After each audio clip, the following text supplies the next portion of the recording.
welcome to Feature Fridays. My name is Guy Bartram. I'm the Director of Product Marketing for our cloud providers in VMware. And I'm joined today with Bhaskar. Welcome back, Bhaskar. How are you doing? Hi, Guy. I'm doing good. Hello, everyone. So, Bhaskar, you're going to take us through Cloud Provider Lifecycle Manager, the 1.5 version, right? Yes. Hi, I'll be talking about VMware Cloud Provider Lifecycle Manager 1.5, which has been recently released. And I'll be talking about some of the features, followed by a quick demo. Okay, just before we start, Bhaskar, what's your role in VMware for those who haven't seen you before on Feature Fridays? Sure. I'm working as a senior technical product manager at VMware. I'm currently focusing on the products like VMware Cloud Provider Lifecycle Manager and VMware Cloud Director as well. Excellent. Great products to be working with. Okay, so let's dive straight into it. So what's new in 1.5? Sure. So before that, we'll just do a quick recap. So we evolved all the way from 1.0, and right now we are at 1.5. So 1.0 was the deployment and Docker-based deployment, and we just had one feature. But if you see now, we are UI-based, and we have got many enhanced features like we have resume or restart failed upgrade task. We also have rollback fail upgrades, auto register, usage meter deployment, and update handling of the product versions. So we also have got intelligent interrupt reporting and notification alerts. In a nutshell, so what we are trying to make sure that user gets more advantage out of the UI, and in one tool they'll get information about their environment, the password status when it is expiring, the certificate status, and all the task details. They don't have to go elsewhere to know about their environment. All the information will be right there itself with VCPLCM. So I had just got some slides which talks about the installation. So installation is pretty much the same, wherein you deploy the VCPLCM through my.vmware.com and get the product binaries. So I'm not going in depth about why we need those binaries, but at high level, I would say that we need an NFS share, and there can be these binaries can be copied in local, or it can be in a remote NFS share as well. So what CPLCM does is when you're deploying or upgrading any products, it looks for those binaries. And if it finds those binaries, it will go ahead and perform those tasks accordingly. So this is very good, critical steps. So we need to just get that downloaded to the respective location. And as I said, NFS structure, share structure, we have to create and integrate that with the VCPLCM. In-place upgrade is very much available from 1.3 or 1.4 to 1.5 as well. And the steps are pretty much the same. We have got the script, and you just get the ISO file for the upgrade and run the script. It will be upgraded as well. Now, the architecture is still the same. We have got GUI and API running on the appliance, and then each operation that gets triggered creates a VCPLCM task that runs a script to interact with the products. As I mentioned on the right-hand side, VMware Cloud Director, usage meter, RabbitMQ, and chargeback, or any other infrastructure components like vCenter, NSXT, and VROPS. So this is how when we log into VMware Cloud Provider Lifecycle Manager, it looks like.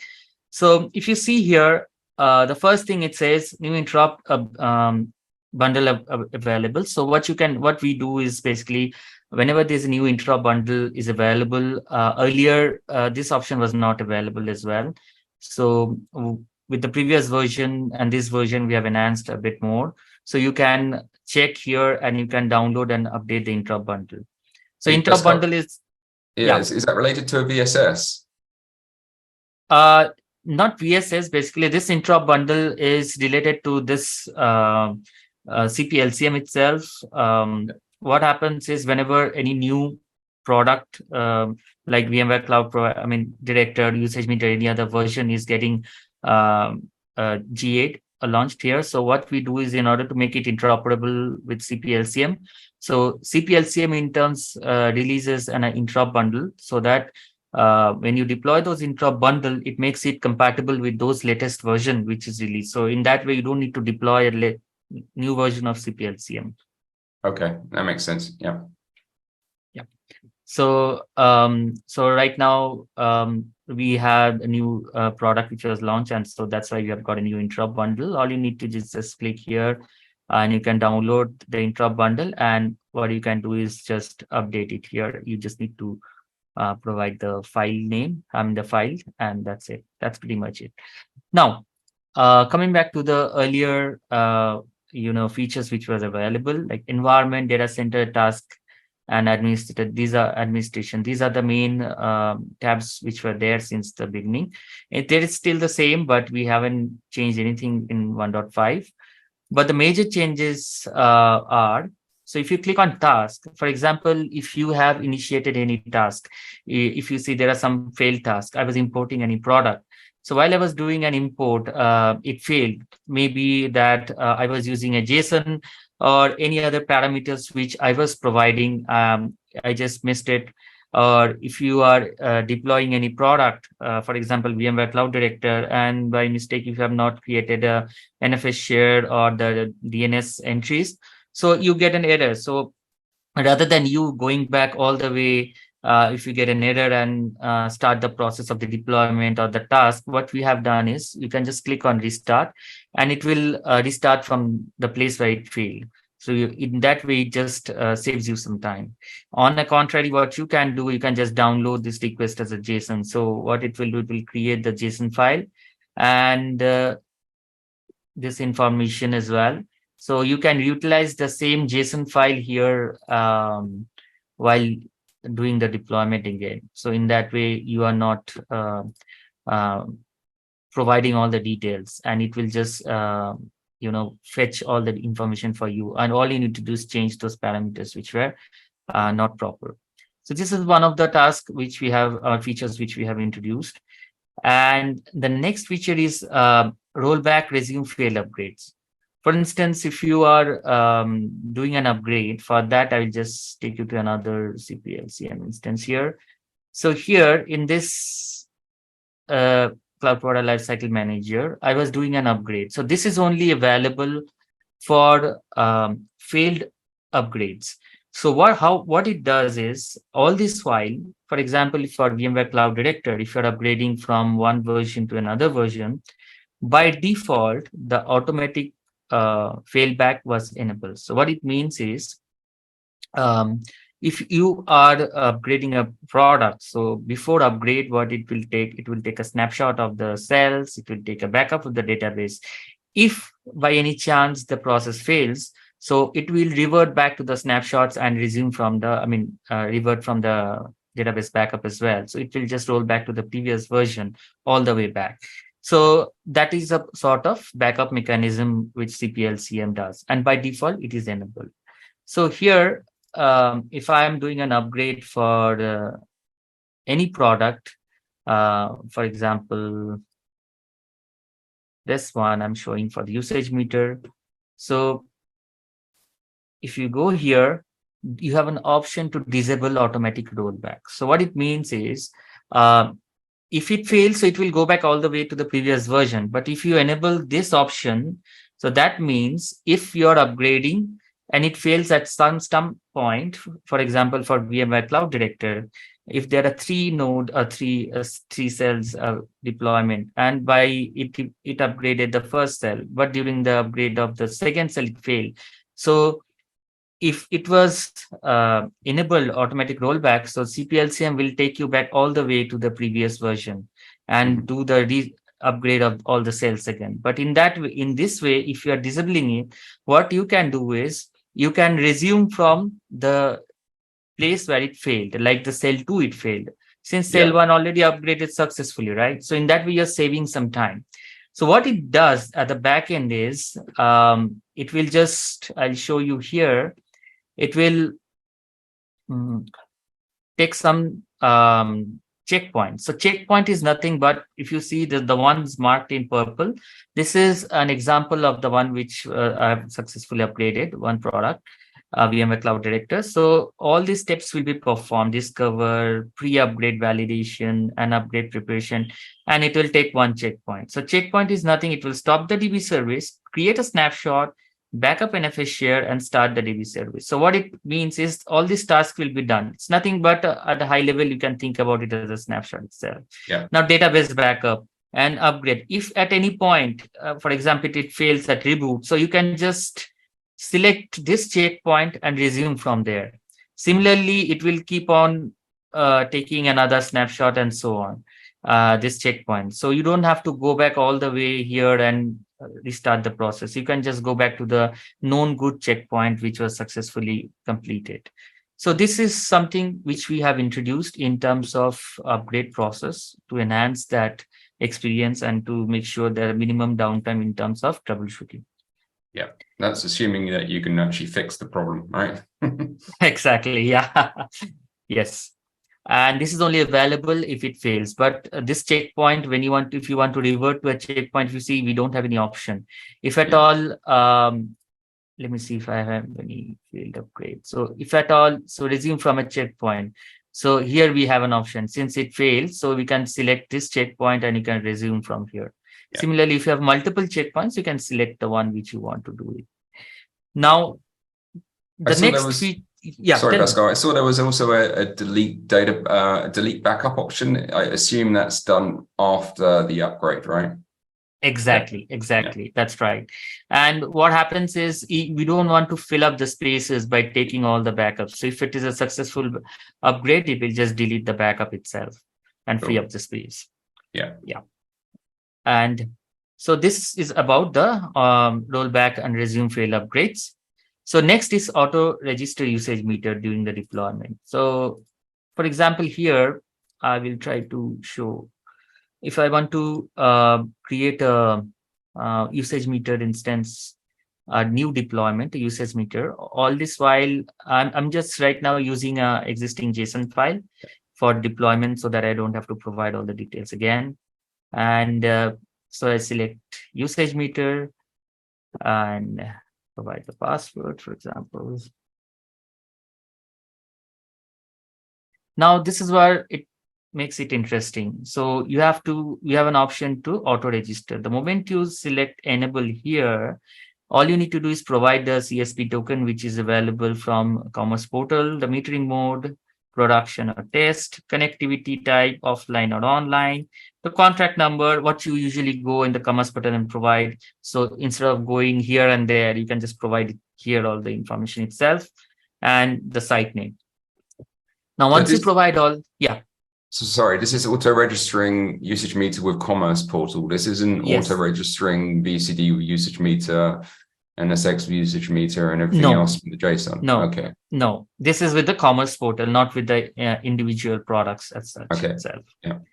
And so once you're doing this, you also have an option to connect it via the proxy, provide the proxy details, click next. And earlier, it was just an option to deploy the usage meter. You still have to go to Commerce Portal and register it. We're just making one step ahead, and we want to make sure that this is auto-registering with that. Along with the deployment, once you go to the Commerce Portal, you will see that this is registered as well. So this is how you can auto-register usage meter with Commerce Portal using VCPLCM.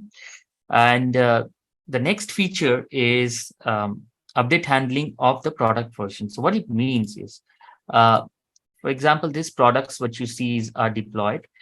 Here, RabbitMQ, usage meter, chargeback, and VCD. Now, there are a couple of requests from few of the providers and users as well that, okay, for example, I'm deploying VMware Cloud Director 10.4.2 with this build and number mentioned here. And when I go to the VMware download page, there's also some build number against the same version mentioned as well. So there might be some confusion in terms of, even though they all represent 10.4.2, and how can we simplify that? So that's the reason what we have done is, if you hover your mouse here on the icon itself, what you can see is all the related product versions are showing up, like 10.4.2.1. I mean, this is what the build means. So all the related builds are representing to this version which is mentioned over there. So this is just for informational purpose, that you don't get any confusion in terms of what product you're deploying against the what product which you have downloaded. Yeah. So And another thing which we have simplified to a greater extent. So all this while, what was available, what you had to do is, this is what I have logged into the appliance. So once you log into the appliance, as I was talking earlier, that there has to be either it's a local or an FS mounted, and all the product binaries, whether you're upgrading or deploying a new product, it has to be copied here. Yeah. And here, earlier, what we had to do is inside CPLCM repo, and we have to go to VCD, and then I'm sorry, here we have to go to those respective, because this folder structure was getting created automatically with the 1.4 versions, but you still have to go to those respective folder structure to copy respective folders to copy those respective binaries. For example, if you want to deploy 10.4 VCD 10.4.2.1, you have to go to that specific folder and go there. Inside there's something called OVA, upgrade, and copy it. So this is a tedious job, if you want to deploy or upgrade, you have to go all the way, but we wanted to simplify that. So what you can do right now is, instead, all you can do is you can copy this binaries inside the CPLCM repo root directory itself. So if you see here, I have copied all the binaries here itself. So you don't need to follow that folder structure, but you have to make sure the files which you are downloading and copying, it has executable permissions, and it has to be inside CPLCM repo. Now you must be thinking, what about if I'm upgrading from 1.4 to 1.5 and I've been following the earlier folder structure and all my files are already copied there? Will it work? Yes, it will still work. As long as the files are inside CPLCM repo in any directory with that specific executable permissions, it will work. So this is something which we have introduced with the deployment and upgrade. Is there a soft link there then that's created between directory structure files and the root files here? We haven't, on the back end, there is a soft link which is created, so you don't need to worry. I mean, it will directly go to that. Okay. And now another a feature which, apart from this, like the update handling of the product version, is that intelligent interop reporting. So when we are saying the intelligent interop reporting, it means that when, as I was initially saying, that you have deployed all these products and you wanted to know the information about all these products. For example, for VCD, you might have root password which is expiring soon. You might have a lot of certificates which might be expiring as well. And not only that, you might want to know that, okay, I'm using 10.3 VCD, I want to upgrade to 10.4.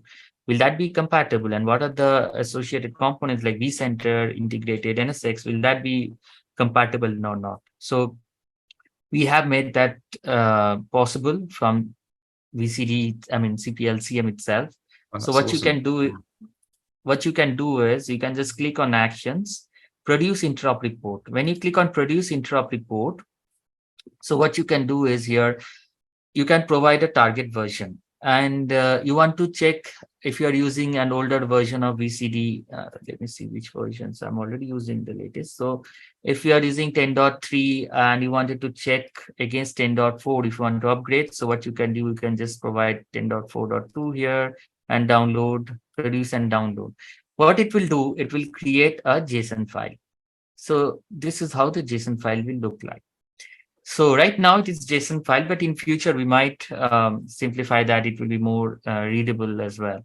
So right now, if you see VCD, environment name, and so on, I'll do one thing. I will use an older one so that it will be easy, since I'm already using a existing JSON. So these are the files which I have already downloaded. So you can just, so this is one of the example.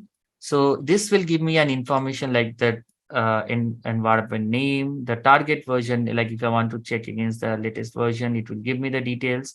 And if at all there is any available newer version is there, like if I'm using 10.3 and there are already 10.4.2, 10.4.1 versions available. It will just list it here. And there is something called overall status, critical, interrupt status, okay. Interrupt status, okay, means if you want to upgrade to the latest version, will that be interoperable or whether it's not? And certificate status, critical or not. So why I will tell it's critical, it is showing or not, whether it's okay or not. So if you see here, the certificates expiration date is close. And also, um, this is something, this certificate is expiring soon as well. So if we have created the threshold in such a way that beyond this many days, if it is expiring, so it will show as critical or okay. And not only that, it will also show in terms of the root passwords expiration. So if at all your root password is expiring soon, if you see here, it will also tell when it is expiring, which how many days you still have got that. So you can get that information as well. And target version, as I initially mentioned. And also right now I have got the vCenter integrated. So it will tell me all these build numbers which are there, whether this vCenter is interoperable with the one which I'm using, the VCD, so as the NSXT. So it will give an overall, report of all the components which are associated with VCD. Right now I've got that RabbitMQ also. So it will tell me all that information here itself. So this is something which you can see from one file, and it will give you all the details. And similarly, if you want to check against, and if you don't provide any information like here, so I'm not typing anything. So what it will do, it will just generate a report, and it will just give information that, okay, this is my current version, and this is the status of my environment, how many days are there for this certificate to expire, this root password to expire, and whether the integrated like vCenter and NS60 are compatible with the one which I'm using. So this is how you'll get the interrupt report for each products. Accordingly, you can download from here itself. So that's really cool. Yeah. So you can use that for just like understanding the pass or centralizing and understanding your password expiry date in the production environment or in test environment as is, and then you could use it for future planning as well. Exactly. Yeah. That's right. And many times we have got this request wherein there was a password which was already expiring, and then it's the best way to get to know from here. We can do that because our main goal is to use CPLCM for managing VCD and these products, as you see.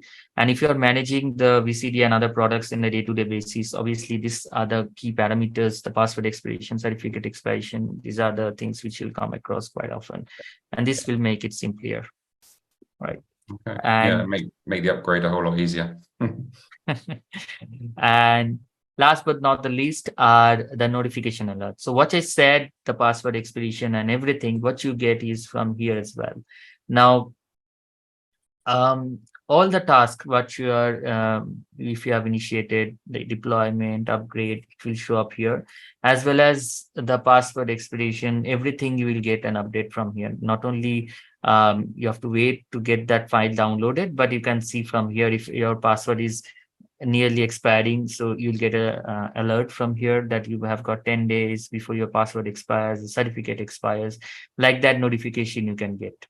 And so another thing what you can do is it's just quickly show.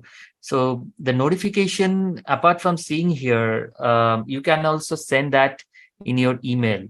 So this notification can be configured via Postman collection. So we already have that Postman collection as well. So you can go to that Postman collection here. This is something. If you see this password notification, expiration, and all those thresholds, you can configure from here as well.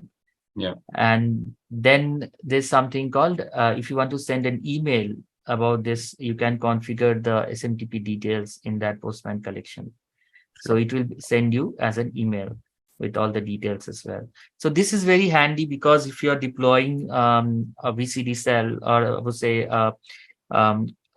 big environment or VCD with 3 or 5 cells, and you don't need to wait here in front of the CPLCM and keep checking the task whether it's completed or not. Instead, what you can do, you can configure the notification alerts. Once it's deployed or it fails, it will just send you an email, and you can then log back in and check what went wrong. Yeah. So this is something which you can do as well. And another thing is, if you see here, some task is running on.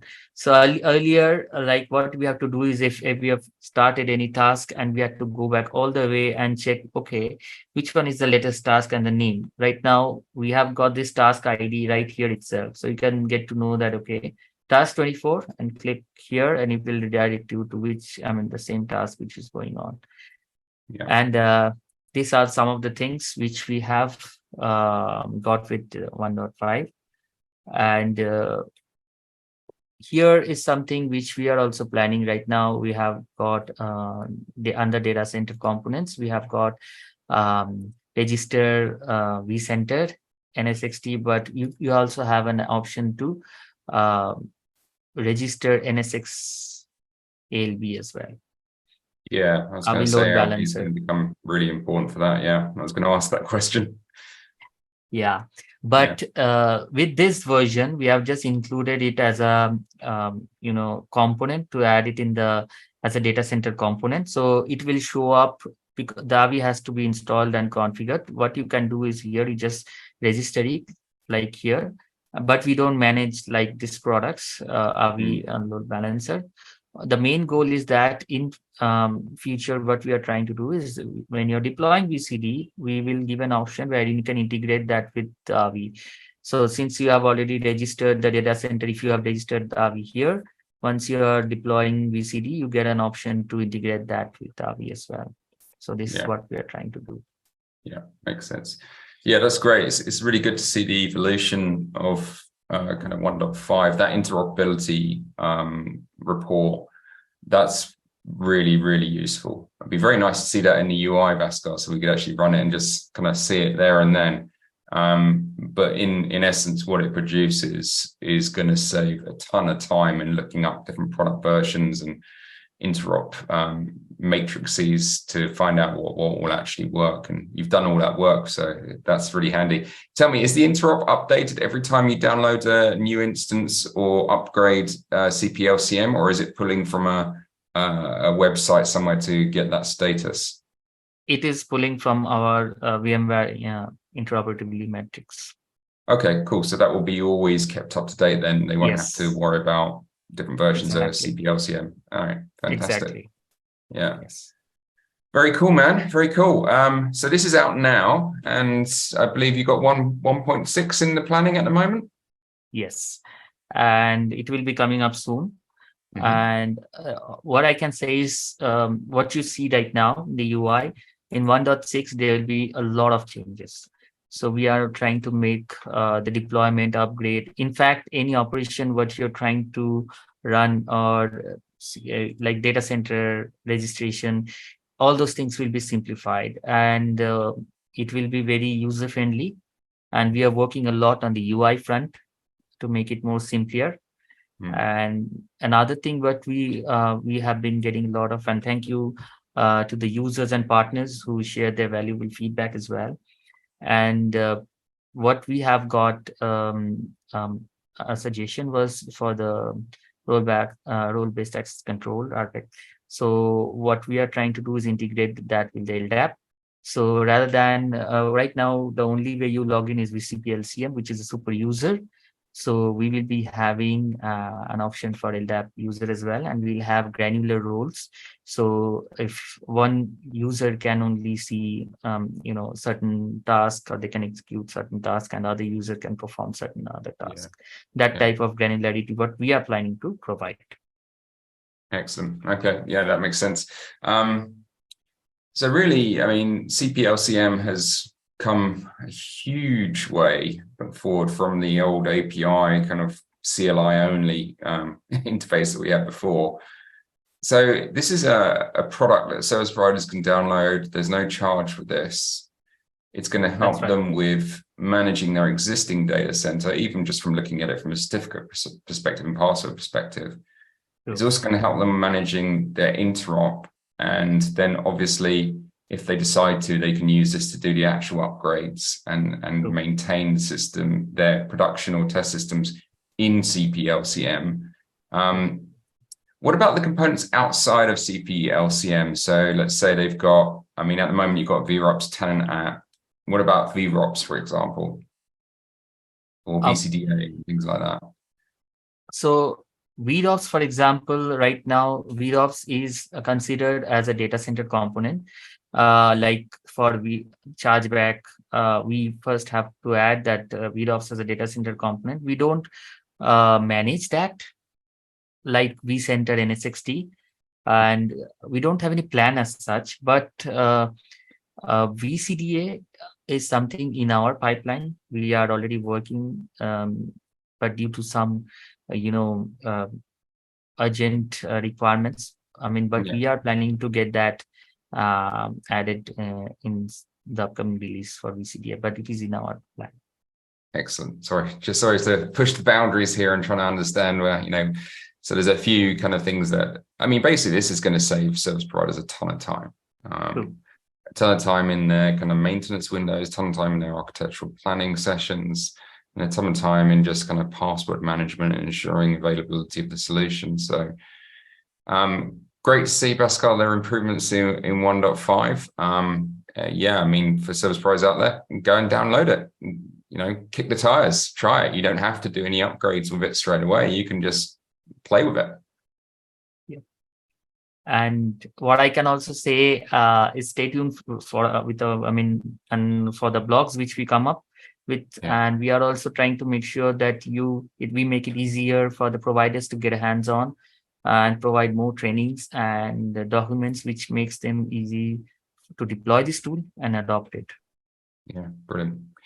Pascal, great to see the progress as usual. Thank you very much for your time today. Thanks for walking us through the UI and giving us the update. I look forward to 1.6 and the future of CPLCM. Thank you, guys. Thank you for your time.